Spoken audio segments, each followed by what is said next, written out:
Araku parliament నియోజకవర్గాలలో MP అభ్యర్థి కొత్తపల్లి గీత ప్రచారంలో దూసుకుపోతున్నారు.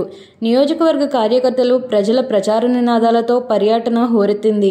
అరకు ఎంపీ అభ్యర్థి గీతకి ఉమ్మడి పార్టీల శ్రేణులు ఘనస్వాగతం పలికారు.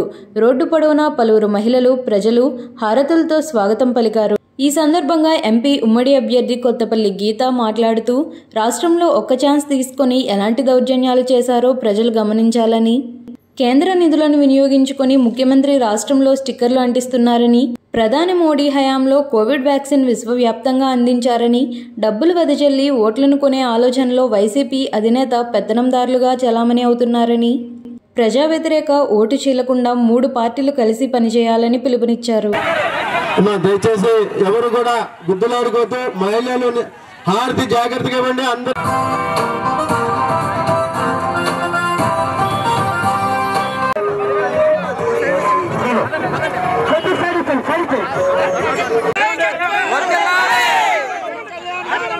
వర్ధలాలి